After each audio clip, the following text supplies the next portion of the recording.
L'épisode 6 de Pluribus réserve une surprise de taille, une apparition inattendue qui révèle ce que consomment les unis et nous fait réfléchir sur un point. Allons.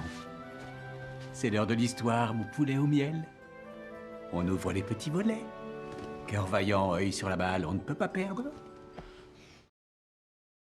Bon, la plupart d'entre nous l'avions deviné la semaine dernière, quand Carole enquêtait sur la composition de la boisson préférée des unis, ce qui culminait avec la scène finale où elle poussait un cri d'horreur, comme seul quelqu'un qui vient de découvrir un stock de cadavres congelés pourrait le faire. Oui, il s'agit bien d'un stock de morceaux de cadavres congelés que Carole a déterré, mais il n'en reste pas moins que les unis sont bel et bien en train de nous dévorer. À la base, des extraterrestres qui mangent des humains, même morts, ce n'est pas bon signe. Sauf que, comme il s'agit de Pluribus de Vince Gilligan, ce n'est pas si simple, mais c'est d'un humour noir irrésistible. Bien sûr, ou devrais-je dire évidemment, au lieu de prolonger cette révélation comme dans un trailer, Gilligan et son équipe nous prennent par surprise et gâchent leur propre grand retournement de situation. Les unis utilisent les protéines humaines pour se nourrir, mais dans le fond, elle nous explique aussi que Gilligan a vu les films de science-fiction des 50 dernières années, et que le but de la série n'est pas de faire pareil. On a l'impression que, petit à petit, Gilligan règle une liste ce que sont et ce que font les unis, et plus la série avance, et plus on se demande, mais que font-ils sur Terre ? Pourquoi ? Et voilà que John Cena entre en scène. Pas n'importe quel John Cena, mais un John Cena des unis. Et c'est tout ce qu'on pouvait espérer. Charmant, raisonnable, instructif, tout en expliquant les subtilités de la nécessité pour les unis de protéines d'origine humaine. Autrement dit, des humains morts en bouillie, pour survivre. Et Kumba qui coupe la parole à Carole avant même qu'elle puisse révéler sa grande nouvelle sur les corps congelés avec un « c'est à cause de ça, ils mangent des gens », résigné n'est pas seulement drôle, c'est aussi notre premier indice de la naïveté de Carole.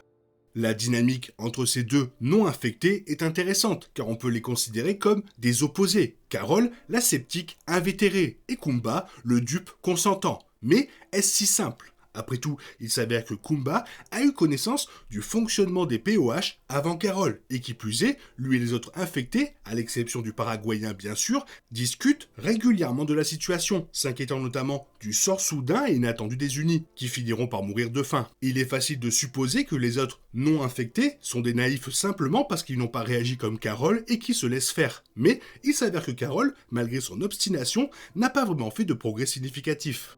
Et puis, il y a le fait que les non-infectés ont délibérément tenu Carole à l'écart, votant, même si ce n'était pas à l'unanimité, pour ne pas l'inclure dans leur réunion. Kumba a reçu ces vidéos, comme sans doute tous les autres aussi. Elles étaient très dramatiques. Mais personne n'y avait répondu ni même daigné les regarder jusqu'à présent. C'est blessant à tel point que Carole a besoin de se défoncer dans la salle de bain avant de s'enivrer de champagne et de s'écrouler pour la nuit. Mais le plus triste, c'est que le lendemain matin, elle annonce à Kumba qu'elle va prendre une suite à l'hôtel. Et là, elle voit son expression. Il ne veut pas d'elle. C'est un homme gentil, mais il a une vie à vivre avec ses chéris. Il n'a pas de place pour Carole. C'est mieux qu'elle donne de ses nouvelles de temps en temps. Rien de plus.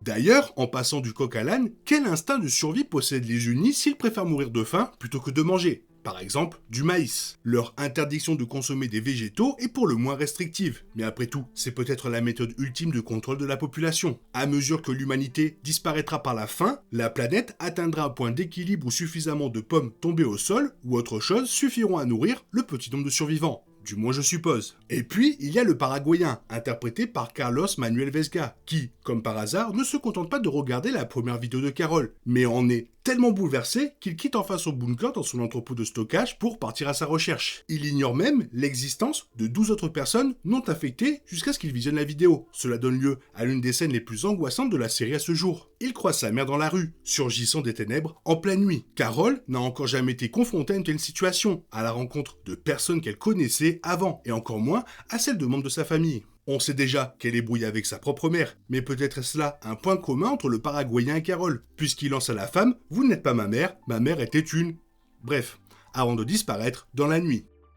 Toute cette histoire pointe du doigt Carole, qui s'impose rapidement comme la grande favorite de la médaille d'or de la pire personne au monde. En clair, Carol est perçue comme la figure la plus proche d'une super vilaine aux yeux du monde. L'esprit collectif et les autres personnes immunisées la mettent à l'écart car elle est extrêmement perturbatrice. Dès le deuxième épisode, Carol s'est imposée comme l'héroïne la plus dangereuse de Vince Gilligan, grâce à son nombre impressionnant de victimes, causées par ses accès de colère capables de provoquer des crises au sein de l'esprit collectif. Maintenant que le reste du monde est contre Carol, et ce n'est pas sans raison, il se pourrait bien que la série nous incite à soutenir le mauvais personnage depuis le début.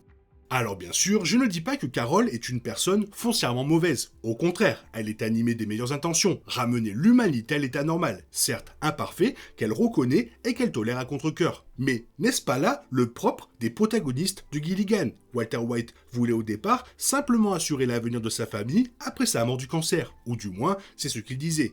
Jimmy Saul Goodman McGill rêvait d'être un avocat respecté. Carol Sturka, elle, veut sauver l'humanité. Le problème, c'est que Carol partage un autre point commun avec Walt et Sol. Elle semble indifférente au moyen d'assouvir son ambition, pourvu que le résultat soit là. Cela implique un troisième trait commun avec les autres, le risque de perdre le contrôle et de devenir totalement amoral. Carol représente déjà un véritable danger pour l'esprit collectif et pour les personnes immunisées qui chérissent encore leurs proches imprégnés de cet esprit, comme Laxmi. De plus, l'épisode 6 révèle qu'elle ne peut être intégrée à l'esprit collectif sans son consentement explicite, ce qui la rend pratiquement intouchable. Désormais, elle a carte blanche pour faire ce qu'elle juge bon, quel qu'en soit le prix, et puisqu'elle doit déjà gérer le fardeau des millions de victimes de ses accès de colère, qu'importe si cela sert à la cause. Oui, pour se démarquer du reste du monde, Carol doit évidemment être une personne négative. Toutefois, son désespoir et son immunité apparemment quasi totale à la conversion par l'esprit collectif forment une combinaison dangereuse, d'autant plus que, franchement, ses méthodes sont nulles. Certes, ces enquêtes révèlent que l'esprit collectif se nourrit de restes humains, mais Kumba l'avait déjà découvert bien avant elle en interagissant simplement avec l'esprit collectif et les autres survivants. De plus, Carol sait pertinemment que les unis lui procureront absolument tout ce qu'elle désire, y compris des armes dangereuses. Compte tenu de son impulsivité et de sa tendance aux excès, une seule mauvaise nuit pourrait suffire à déclencher l'équivalent d'une autre apocalypse.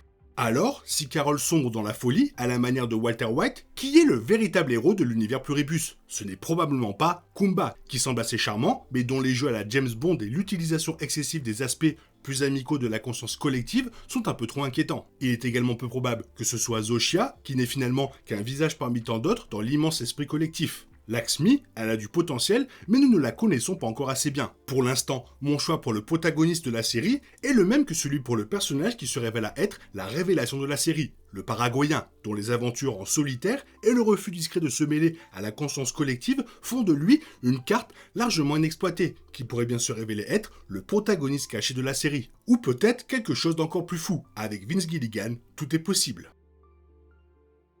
Encore un très bon épisode, toi qu'est-ce que tu en penses? Fais-moi part de ton avis dans la zone commentaire, sinon comme d'habitude, bisous bisous, bye bye.